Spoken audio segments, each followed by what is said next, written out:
ಹೆಸರು ಗಾಯತ್ರಿ. ನಾವು ಈ ಮನೆಯಲ್ಲಿ ಇರೋರು. ನಮ್ಮ ಮನೆ ಪಕ್ಕ ಎವ್ರಿ ಡೇ ಬಂದು ಜನರು ಗಾರ್ಬೇಜ್ ಹಾಕ್ತಾರೆ.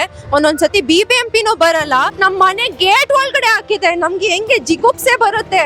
ನಮ್ಗೆ ಇವಾಗ ಇಲ್ಲ ಕೋವಿಡ್ ಎಲ್ಲ ಸ್ಪ್ರೆಡ್ ಆಗ್ತಾ ಇದೆ. ನಮಗೂ ಬಂದ್ರೆ ಎಲ್ಲಾ ಸೊಸೈಟಿಗೆ ಬರುತ್ತೆ. ಇರ್ರೆಸ್ಪಾನ್ಸಿಬಲ್ ಡಂಪಿಂಗ್, ಇಲ್ಲಿಗಲ್ ಡಂಪಿಂಗ್ ಮಾಡೋದು ಬಂದ್ ಮಾಡ್ಬೇಕು. ಇದು ಎಲ್ಲ ಜವಾಬ್ದಾರಿ BBMP. ಗಾಡಿ ಬರ್ತಾನೆ ಇಲ್ಲ ಮನೆಗಳಿಗೆ. ಗಾಡಿ ಹೋಗ್ಬೇಕು regularly every day same time ಹೋಗ್ಬೇಕು. ಎಲ್ಲ ಇರ್ರೆಗ್ಯುಲರ್, ಸಿಸ್ಟಮೇ ಇಲ್ಲ. BBMP ಮಾಡಕ್ಕಾಗಲ್ಲ ಅಂದ್ರೆ ಇದು ಪ್ರೈವೇಟೈಸ್ ಮಾಡೋಣ. BBMP की हालत देखो, ये हालत है घरां के पास जो है गली चीजें फेंक लगी. ये प्राइवेट प्रॉपर्टी है, ये को BBMP प्रॉपर्टी नहीं. पब्लिक को बहुत परेशानी हो रही है. ये एरिया जो है कावल बैसंद्रा, क्योंकि पब्लिक क्या बोलती है बोल को सुनेंगे. ನಾವು ಇಲ್ಲಿ 25 ಇಯರ್ಸ್ ಇಂದ ನಮ್ಮ ಮನೆ ಕಟ್ಟಿದೀವಿ. ಸೊ ಇಲ್ಲಿ 25 ಇಯರ್ಸ್ ಇಂದ ಈ ಕಚಡ ಹಾಕ್ತಾ ಹೋಗ್ತಾ ಇದ್ದಾರೆ. ಯಾರು MLA ಮೊದಲಿದ್ದವರು MLA ಶ್ರೀನಿವಾಸ್ ಮೂರ್ತಿ ಅವ್ರಿಗೂ ಕಂಪ್ಲೇಂಟ್ ಮಾಡಿದ್ದೆ. MLA ಇವಾಗ AC ಶ್ರೀನಿವಾಸ್ ಅವ್ರಿಗೂ ಆಫೀಸ್ಗೆ ಹೋಗಿ ಕಂಪ್ಲೇಂಟ್ ಮಾಡಿದ್ದೀನಿ. ಮತ್ತೆ ಎವ್ರಿ ಟೈಮ್ ನಾನು BBMPಗೆ ಎಲ್ಲ ಆಫೀಷಿಯಲ್ಸ್ಗೂ ನಾನು ಕಂಪ್ಲೇಂಟ್ ಮಾಡಿ ಆಯಿತು. ಯಾರು ಏನು ಇಲ್ಲಿ ಆಕ್ಷನ್ನೇ ತಗೊಂತ ಇಲ್ಲ. ಸೊ ಇವತ್ತು ಮೀಡಿಯಾದವ್ರು ಬಂದು ಏನಂತ ನೋಡೋ ಆ ಪರಿಸ್ಥಿತಿಗೆ ಬಂದಿದೆ. ಹೇಗೆ ನಾವು ಬದುಕೋದು? ನಮ್ಮನೆ just next to that garbage bin is our house. ಇದು ನಮ್ಮ ಮನೆ.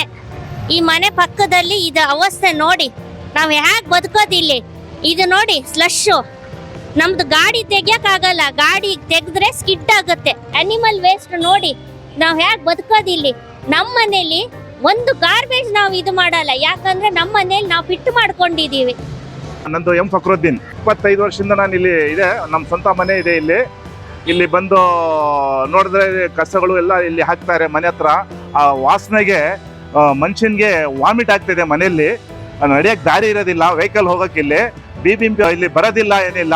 MLA ನೋಡಿದ್ರೆ ಬಂದು ಓಟ್ ಕೇಳ್ತಾರೆ, ಕೌನ್ಸಿಲರ್ ಬರ್ತಾರೆ, ಎಲ್ಲ ಬರ್ತಾರೆ. ನಮ್ಮ ಏರಿಯಾಕ್ಕೆ ಯಾರು ರೋಡ್ ನಲ್ಲಿ ತಿರುಗಾಡಕ್ಕೆ ಜಾಗ ಇಲ್ದಂಗ. ಇಲ್ಲಿ ನೋಡಿದ್ರೆ ಚರ್ಚ್ ಇದೆ, ಇಲ್ಲಿ ನೋಡಿದ್ರೆ ಮಸೀದಿ ಇದೆ. ಅಕಸ್ಮಾತ್ ನಮ್ಗೆ ಏನಾಯ್ತು ಆಯ್ತು, ಅಕ್ಕಪಕ್ಕದಲ್ಲಿ BBMP ಜವಾಬ್ದಾರಿ ತಗೊಂತಾರ. ನಮ್ಮ ಮಕ್ಕಳೆಲ್ಲ ಬಂದು ದಿನ ಬೆಳಿಗ್ಗೆ ಅವ್ರಿಗೆ ಬಾಂಧಿ ವಾಸನೆಗೆ ಉಸಿರಾಡಕ್ ಆಗ್ತಾ ಇಲ್ಲ. ನಮ್ಗೆ ಕಿಟಕಿ ಬಾಗಿಲ ತೆಗಿಯಕ್ ಆಗ್ತಾ ಇಲ್ಲ. ನಮ್ಗೆ AC ಶ್ರೀನಿವಾಸ್ MLA ಓಟ್ ಹಾಕಿದೀವಿ. ಒಳ್ಳೇದ್ ನಮ್ ಏರಿಯಾಕ್ಕೆ ಒಳ್ಳೇದ್ ಮಾಡ್ತಾರಂತ ಓಟ್ ಹಾಕಿದೀವಿ. ಓಟ್ ಗೆದ್ದಿದ್ಮೇಲೆ ಇಲ್ಲಿ ಬರೋದಿಲ್ಲ, ಏನಿಲ್ಲ. ನಮ್ ಕಷ್ಟ ಸುಖ ಕೇಳೋದಿಲ್ಲ, ಏನಿಲ್ಲ. BBMP वाले उनकी ड्यूटी बराबर नहीं कर रहे. एक दिन झाड़ते एक दिन नहीं झाड़ते. ನನ್ನ ಹೆಸರು ಸತ್ಯೇಂದ್ರ ಶೆಟ್ಟಿ ಅಂತ. 200-300 ಮನೆಗಳಿದ್ದಾವೆ ಅಪಾರ್ಟ್ಮೆಂಟ್ ಸೇರಿ. ಆದ್ರೆ ಇಲ್ಲಿ ಹಾಕುವಂತ ಕಸ ನೋಡಿದ್ರೆ ಪ್ರತಿ ರಾತ್ರಿ 2 ಲೋಡ್ ಕಸ ಬಂದು ಬೀಳ್ತದೆ. ಡೈಲಿ ತೊಂದರೆ ಏನಂದ್ರೆ ಗಾರ್ಬೇಜ್ ತೊಂದರೆ, ನೀರು ಬರೋಲ್ಲ, ಸ್ಯಾನಿಟರಿ ಪ್ರಾಬ್ಲಮ್. ನನ್ನ ಹೆಸರು ಜುಲ್ಫಿಕರ್ ಅಂತೇಳಿ. ನಾನು ಇಲ್ಲಿ ಒಂದು 7-8 ವರ್ಷದಿಂದ ವಾಸಿಸ್ತಾ ಇದ್ದೇನೆ. ಯಾಕೆಂತ ಹೇಳಿದ್ರೆ ನಾವು ಒಂದು 7-8 ವರ್ಷದಿಂದ ಇಲ್ಲಿ ನಾವು ಕಂಪ್ಲೇಂಟ್ ಕೊಡ್ತಾ ಇದ್ದೇವೆ. ಈ NP ರೋಡಲ್ಲಿ ಬಂದು ಯಾರಿಗೆ ಸಹ ಎಷ್ಟು ಹೇಳಿದ್ರು ಯಾರು ಇದರ ಕಂಪ್ಲೇಂಟ್ ತಗೊಳ್ತಾ ಇಲ್ಲ. ನಾವು RTI ಫಾರ್ಮಲ್ಲಿನೂ ಕಂಪ್ಲೇಂಟ್ ಮಾಡಿದ್ದೇವೆ. ನಮಗೆ ಯಾರು ಇದುವರೆಗೆ ರಿಪ್ಲೈ ಬಂದಿಲ್ಲ. ಇದರಿಂದಾಗಿ ಕಂಪ್ಲೇಂಟ್ ಕೊಟ್ಟು ನಮ್ಮ ಹತ್ರ ಮುಂಚೆ ಕಂಪ್ಲೇಂಟ್ ಕೊಟ್ಟ ಕಾಪಿಗಳೆಲ್ಲ ಇದೆ. ಆದ್ರೂ ದಯವಿಟ್ಟು ಇದಕ್ಕೆ ಸೂಕ್ತ ಕ್ರಮ ಕೊಡಬೇಕು. ಇದಕ್ಕೆ ಯಾರು ಸಂಬಂಧಪಟ್ಟ ಆಫೀಸರ್ಗಳು ಬಂದು ನೋಡಬೇಕು. ಇಲ್ಲ ಅಂತ ಹೇಳಿದ್ರೆ ಇಲ್ಲಿ ಸೇಫ್ಟಿ ಇಲ್ಲ. ಇಲ್ಲಿ ಏನಂತ ಹೇಳಿದ್ರೆ ಗೂಂಡಾಗಿರಿಗಳು ಜಾಸ್ತಿ ಆಗ್ತಾ ಇದೆ. ಇಲ್ಲಿ ಏನಂತ ಹೇಳಿದ್ರೆ ನಮ್ಮ ಇದರಲ್ಲಿ ಮೇನ್ ಏನಂತ ಹೇಳಿದ್ರೆ NP ರೋಡಲ್ಲಿ ಇಲ್ಲಿ 3-4 CC ಕ್ಯಾಮ್ರಾ ಬಹಳ ಇಂಪಾರ್ಟೆಂಟ್. ಅದು ಇಲ್ಲ ಅಂತ ಹೇಳಿದ್ರೆ ಇಲ್ಲಿ ಜನರಿಗೆ ಬದುಕಕ್ಕೆ ಸಾಧ್ಯವಿಲ್ಲ. ಒಂದು ಕಮ್ಮಿ ಅಂದ್ರೆ ಇಲ್ಲಿ 1,500-2 ಸಾವಿರ ಜನ ವಾಸಿಸ್ತಾರೆ. ಮಕ್ಕಳು ದೊಡ್ಡವರು ಯಾರು ಇಲ್ಲಿ ಸೊಳ್ಳೆಗಳು ಕಾಟ ಜಾಸ್ತಿ ಆಗ್ತಾ ಇದೆ. ಇದರಿಂದ ದಯವಿಟ್ಟು ಇಲ್ಲಿಗೆ ಸಂಬಂಧಪಟ್ಟ ಅಧಿಕಾರಿಗಳು ಬಂದು ಇದನ್ನು ನೀವು ಆಕ್ಷನ್ ತಗೊಳ್ಬೇಕಂತ ನಾವು ತಿಳಿಸ್ತೀವಿ. ನಮ್ಮ ಬಿಲ್ಡಿಂಗ್ ಅಲ್ಲಿ 150-200 ಜನ ಇದ್ದಾರೆ. ಅವ್ರಿಗೇನಾದ್ರೂ ಹೆಚ್ಚು ಕಮ್ಮಿ ಆಯ್ತು ಅಂದ್ರೆ BBMP ಮತ್ತು MLA ಅವರ ಜವಾಬ್ದಾರಿ. ಯಾಕಂದ್ರೆ ಪಬ್ಲಿಕ್ ಹಾಕ್ತಾರೆ, ಇಲ್ಲ ಕಚರ ಹಾಕಲ್ಲ ಅಂತಲ್ಲ, ಬಟ್ BBMP ಅವರು ಅಡ್ಡ ಮಾಡ್ಕೊಂಡ್ಬಿಟ್ಟವ್ರೆ. ಎಲ್ಲ ಬಂದು ಅಲ್ಲೇ ಡಂಪ್ ಮಾಡ್ಬಿಟ್ಟು ಅಲ್ಲೇ ಸೆಗ್ರಿಗೇಟ್ ಮಾಡ್ಕೊಂತಾರೆ. ಅದರಿಂದ ಎಲ್ಲರಿಗೂ ತೊಂದರೆ ಆಗ್ತಿದೆ. ಅದರಿಂದ ಜನರನ್ನು ಸ್ವಲ್ಪ ಅಡ್ವಾಂಟೇಜ್ ತಗೊಂಡು ಅಲ್ಲೇ ಆಗ್ತಾ ಇದ್ದಾರೆ. ಇದರಿಂದ ತುಂಬಾ ತೊಂದರೆ ಆಗ್ತಿದೆ ನಮಗೆ. ಇದಕ್ಕೆ ಸೊಲ್ಯೂಷನ್, ಪರ್ಮನೆಂಟ್ ಸೊಲ್ಯೂಷನ್ ಬೇಕು ನಮಗೆ. ಸತಿ ಯಾವಾಗ ಅವ್ರ ಮೂಡ್ ಬಂದಿದಾಗ ಬರ್ತಾರೆ. ಕಂಪ್ಲೇಂಟ್ ಕೊಟ್ಟಿದ್ದೀರಾ ಇದ್ಮೇಲೆ? ಎಷ್ಟು ಕಂಪ್ಲೇಂಟ್, ಮೆಸೇಜ್, ಪ್ರೂಫ್ ಇದೆ. ನಾವು ಟ್ವಿಟರ್ ಅಲ್ಲಿ ಪೋಸ್ಟ್ ಹಾಕಿದ್ಮೇಲೆ ಅವರು BBMP ಅವರು ಬಂದಿಲ್ಲ. ಟ್ವಿಟರ್ ಅಲ್ಲಿ ಪೋಸ್ಟ್ ಹಾಕಿದೀವಿ. Government of Karnataka, government of India ಎಲ್ಲ ಟ್ಯಾಗ್ ಮಾಡಿ ಆಮೇಲೆ ಏನೋ ರೆಸ್ಪಾನ್ಸ್ ಕೊಡ್ತಿದ್ದಾರೆ. ನಮ್ಗೆ ನಮ್ಮ ಪಬ್ಲಿಕ್ ಸಿಟಿಸನ್ ಕನ್ಸರ್ನ್ಸ್ ಏನು? ಈ ತರ ಇಗ್ನೋರ್ ಮಾಡಿದ್ರೆ ನಾವು ಯಾರಿಗೂ ವೋಟ್ ಹಾಕ್ಬೇಕು ನೀವೇ ಹೇಳಿ. ನಮಸ್ಕಾರ ಸರ್, ನಾನು 48 ವಾರ್ಡು ಇದು ಕಾವಲ್ ಬೇರೆ ಸಂದ್ರಲ್ಲಿಂದ ಮಾತಾಡ್ತೀನಿ. ಇದೇ ನಮ್ಮದು ಏರಿಯಾ. ಇದು ಫುಲ್ ಗಲೀಜಾ ಇದೆ. 47 ಅಲ್ಲಿ ಮತ್ತೆ ರೋಡು ಅಲ್ಲಿಂದೇ ಬಂದು ಇಲ್ಲಿ ಗಾರ್ಬೇಜ್ ಇಲ್ಲಿ ಆಗಿದ್ದು ಹೋಗಿದ್ದಾರೆ. ನಮ್ಮದು ಏರಿಯಾ ಇದು 4 ಆಯಿತು, ಇಲ್ಲಿ ಗಾರ್ಬೇಜ್ ಕ್ಲಿಯರ್ ಆಗಿಲ್ಲ. B B M P commissioner MLA ಎಲ್ಲರಿಗೂ ನಮ್ದು ಕಂಪ್ಲೇಂಟ್ ಮಾಡಿದ್ದು ಏನು ಆ್ಯಕ್ಷನ್ ಇಲ್ಲ. ಪ್ಲಾಸ್ಟಿಕ್ ಕವರನ್ನು ಬೆಟ್ಟಲ್ಲಿ ಹಾಕಿದ್ರು ಕೂಡ ನಮಗೆ 1,000 ರೂಪಾಯಿ ಫೈನ್ ಹಾಕ್ತಾರೆ BBMP ಅವರು.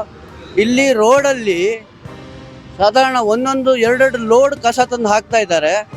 ಮಕ್ಕಳು ಸ್ಕೂಲಿಗೆ ಹೋಗಬೇಕು, ನಾವು ಸಾರ್ವಜನಿಕರು ಮತ್ತು ನಾವಿಲ್ಲಿ ವಾಸ ಮಾಡುವಂಥ ಅಪಾರ್ಟ್ಮೆಂಟ್ ಸುತ್ತಮುತ್ತ ಇರೋದು ಅಪಾರ್ಟ್ಮೆಂಟ್ನವರು ಹೋಗಬೇಕು. ಆ ಕಡೆ NP ಫ್ಯಾಕ್ಟ್ರಿ ಅವ್ರದ್ದು ಖಾಲಿ ಜಾಗ ಇದೆ, ಅವ್ರಿಗೆ ರೆಸ್ಪಾನ್ಸಿಬಿಲಿಟಿ ಏನಿಲ್ಲ, ಅದು ಖಾಲಿ ಜಾಗ ಇದೆ.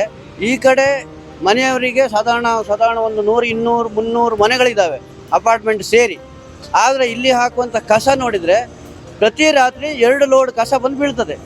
ಲಾರಿಯವರು ಒಂದಿನ ಬಂದಿಲ್ಲ ಅಂದರೆ ಅದು 4 ಲೋಡ್ ಕಸ ಆಗುತ್ತೆ. ಸ್ಕೂಲಿಗೆ ಹೋಗುವಂಥ ಮಕ್ಕಳು ಹೇಗೆ ಹೋಗಬೇಕು, ವಯಸ್ಸಾದವರು ನಡೆದಾಡ್ಕೊಂಡು ಹೇಗೆ ಹೋಗಬೇಕು, ವಾಕಿಂಗ್ ಎಲ್ಲಿಗೆ ಹೋಗಬೇಕು, ಯಾವ ರೀತಿ ಹೋಗಬೇಕು, ಅದು ಸರ್ಕಾರವೇ ಹೊಣೆ ಆಗಬೇಕು. MLA ಅವರು ಇದ್ರ ಬಗ್ಗೆ ಗಮನ ಹರಿಸಬೇಕು. ತುಂಬ ತೊಂದರೆ ಇದೆ. ಏನಂದರೆ ಮೊದಲು ಬಂದು ಕ್ರೈಮ್ ರೇಟ್ ಜಾಸ್ತಿ ಇತ್ತು, ಇವಾಗ ಕ್ರೈಮ್ ರೇಟ್ ಎಲ್ಲ ಕಮ್ಮಿ ಆಗ್ಬಿಡ್ತು. ಏನೋ ಲ್ಯಾಂಡ್ ಆರ್ಡರ್ ಕ್ರೈಮ್ ರೇಟ್ ಎಲ್ಲ ಕಮ್ಮಿ ಆಗಿದೆ. ಇವಾಗ ತೊಂದರೆ ಡೈಲಿ ತೊಂದರೆ ಏನಂದರೆ ಗಾರ್ಬೇಜ್ ತೊಂದರೆ, ನೀರು ಬರೋಲ್ಲ, ಸ್ಯಾನಿಟರಿ ಪ್ರಾಬ್ಲಮ್ ಅದು ಇದೆ. ಚೈನ್ ಸ್ನಾಚಿಂಗ್ ಆಗ್ತಾ ಇಲ್ಲಿ ಸ್ಟ್ರೀಟ್ ಲೈಟ್, ನೈಟಲ್ಲಿ ಸ್ಟ್ರೀಟ್ ಲೈಟ್ ಇಲ್ಲ. ಈ road full NP road full street light ಇಲ್ಲ. ಎಲ್ಲ ಲೇಡೀಸ್ ಎಲ್ಲ ಇಲ್ಲಿಂದ ಕೆಲಸಕ್ಕೆ ಬರ್ತಾರೆ, ಅದು ಮೊಬೈಲು ಚೈನ್ ಸ್ನಾಚಿಂಗ್ ಆಗುತ್ತೆ, ಮೊಬೈಲು ತಗೊಂಡು ಓಡೋಗ್ತಾರೆ, ಸೇಫ್ಟಿನೇ ಇಲ್ಲ. ಫಕ್ರುದ್ದೀನ್, ನಾನು ಇಲ್ಲಿ 25 ವರ್ಷದಿಂದ ನಾನು ಇಲ್ಲಿ ಇದೆ, ನಮ್ಮ ಸ್ವಂತ ಮನೆ ಇದೆ ಇಲ್ಲಿ ಬಂದು ನೋಡಿದ್ರೆ ಕಸಗಳು ಎಲ್ಲ ಇಲ್ಲಿ ಹಾಕ್ತಾರೆ ಮನೆ ಹತ್ರ. ಆ ವಾಸನೆಗೆ ಮನುಷ್ಯನಿಗೆ ವಾಮಿಟ್ ಆಗ್ತಿದೆ. ಮನೆಯಲ್ಲಿ ನಡೆಯಕ್ಕೆ ದಾರಿ ಇರೋದಿಲ್ಲ, ವೆಹಿಕಲ್ ಹೋಗೋಕೆ. ಇಲ್ಲಿ BBMP ಅವ್ರು ಬಂದು ಡೈಲಿ ಬಂದು ಇಲ್ಲಿ ಬರೋದಿಲ್ಲ, ಏನಿಲ್ಲ. MLA ನೋಡಿದ್ರೆ ಬಂದು ಓಟ್ ಕೇಳ್ತಾರೆ, ಕೌನ್ಸಿಲರ್ ಬರ್ತಾರೆ, ಎಲ್ಲ ಬರ್ತಾರೆ. ನಮ್ಮ ಏರಿಯಾಕ್ಕೆ ಯಾರು ರೋಡ್ನಲ್ಲಿ ತಿರುಗಾಡಕ್ಕೆ ಜಾಗ ಇಲ್ದಂಗೆ. ಇಲ್ಲಿ ನೋಡಿದ್ರೆ ಚರ್ಚ್ ಇದೆ, ಇಲ್ಲಿ ನೋಡಿದ್ರೆ ಮಸೀದಿ ಇದೆ, ಇಲ್ಲಿ ದೊಡ್ಡ ಅಪಾರ್ಟ್ಮೆಂಟ್ಸ್ ಇದೆ. ಇಲ್ಲಿ ಏನು ಕೇಳೋರು ಇಲ್ಲ, ಮಾಡೋರು ಇಲ್ಲ. ಇಲ್ಲಿ MLA ಬರ್ತಾರೆ ಓಟ್ ಸಲುವಾಗಿ, ಕೌನ್ಸಿಲರ್ ಬರ್ತಾರೆ, ಆಮೇಲೆ ನೋಡೋದೇ ಇಲ್ಲ. ನಾಳೆ ಏನೋ ನಮ್ಗೆ ಹೆಚ್ಚು ಕಡಿಮೆ ಆಗ್ಬಿಟ್ಟು ಹಾಸ್ಪಿಟಲ್ ಯಾರು ಜವಾಬ್ದಾರಿ ಇದು? ಕಾಯಿಲೆ ಬಂದ್ಬಿಟ್ಟು MLA ಅವ್ರು ಬರ್ತಾರೆ ಓಟ್ ಕೇಳಕ್ಕೆ, ಇಲ್ಲಿ MLA ಅವ್ರು ಬರ್ತಾರೆ, ಎಲ್ಲ ನಮಸ್ಕಾರ 2 ಕೈ ಮುಗಿತಾರೆ ಓಟ್ ಹಾಕಿ ಅಂತ. ನಮ್ಮ ಏರಿಯಾಕ್ಕೆ ಒಳ್ಳೇದು ಮಾಡ್ತಾರಂತ ನಾವು ಓಟ್ ಹಾಕ್ತೀವಿ. ಓಟ್ ಹಾಕಿದ್ಮೇಲೆ ಗೆದ್ದಿದ ಮೇಲೆ ಇಲ್ಲಿ ಬರೋದಿಲ್ಲ, ನೋಡೋದಿಲ್ಲ. ಇಲ್ಲಿ ನೋಡಿ, ಅಲ್ಲಿ BBMP ಅವ್ರಿಗೆ ಆಗಲಿ, BDBS ಗಾಡಿ ಇದು ನೋಡಿ, ಸ್ಯಾನಿಟರಿ ಪ್ರಾಬ್ಲಮ್ಸ್ ಇದೆ, ನೀರ್ ಪ್ರಾಬ್ಲಮ್ಸ್ ಇದೆ, ರೋಡ್ನಲ್ಲಿ ಕಸ ಹಾಕ್ತಾರೆ. ನೋಡಿ ರೋಡ್ನಲ್ಲಿ ಹೆಂಗ್ ತಿರ್ಬೇಕು, ಇಲ್ಲಿ MLA ಬಂದು ನೋಡ್ಬೇಕು ಇಲ್ಲಿ ಏನ್ ಕಷ್ಟ ಸುಖ ಇದೆ ಅಂತ ಬಂದು. BBMP वाले उनकी ड्यूटी बराबर नहीं कर रहे. एक दिन झाड़ते एक दिन नहीं झाड़ते. रोड हम को कभी भी कचरा, और ना तो उनकी गाड़ी आ रही है कचरा कलेक्ट करने. वो क्या हो रहा, लोग यहाँ पहले इतने से शुरू करते अब पूरा लेन ले रही. हमें पूरा दरीचे दरवाजे सब मूछ ले को ना हवा है. बच्चों को देखे तो बुखार हमारे अपार्टमेंट में से कहते एक almost 3/4 of the apartment is suffering with fever there. बहुत सारे बच्चे ही, डेंगू का भी बारिश है, मानसून स्टार्ट हो रहा, डेंगू का ज़्यादा ये रिस्क है. सो अब होम शुड बी अप्रोच. जब इलेक्शन का टाइम आता तो घर को वोट मांगती हैं, दियो दियो दियो दियो बोल कर. अभी कहाँ है जब हमें प्रॉब्लम फेस कर रही? There is nobody to help us. It is we all who have come forward to make a solution for this. Senior citizens रहती हैं घर में, सीनियर सिटीजन्स ही घर में. अभी उनको सभी कुछ हुआ तो कहाँ जाना, हमें प्रॉब्लम ले को हमारा. ये हमें BBMP इंस्पेक्टर्स को everyday we are following up, everyday we are calling up. यहाँ से निकालो. रिस्पांस मिला आपको उधर से? नहीं मिला. उन्होंने ना ये उनका ये बना ली, उनका क्या बोलती है, उनका स्पॉट बना ली. यहाँ आपको कचरा सेग्रीगेट करते हैं, प्राइवेट स्पॉट को उनका स्पॉट बना लिया. उन्होंने बना लिया. एक्चुअली वो खाली जगह पर उन्होंने करना, उनके पूरे गाड़ियाँ खड़ाना. वो जो सेग्रीगेट है वो खाली जगह पर somewhere away from the resident place वहाँ जाकर करना. पर उन्होंने यहाँ पूरे गाड़ियाँ खड़ा को कचरा सेग्रीगेट भी यहाँ होता, 3-4 गाड़ियाँ भी यहाँ खड़ती. उन्होंने यहाँ अब उनका ये बना ले को स्टेशन बना ले को छोड़िए. जैसा बस स्टेशन है, बस स्टॉप है, वैसा ये कचरे का स्टेशन बना ली. सो ये BBMP वाले मेन BBMP वाले करी से इतना ज़्यादा पब्लिक को ये मिला, सो फ्रीडम मिला से BBMP वाले से कचरा देखो ये कचरे का स्पॉट का को न डालना स्टार्ट करें. तो मेन रीज़न यहाँ है सो जो है कल्प्रिट है उन्होंने BBMP वाले. उन्होंने क्या भी एक्शन नहीं ले रहे. आपका नाम मैडम? मेरा नाम मसूदा.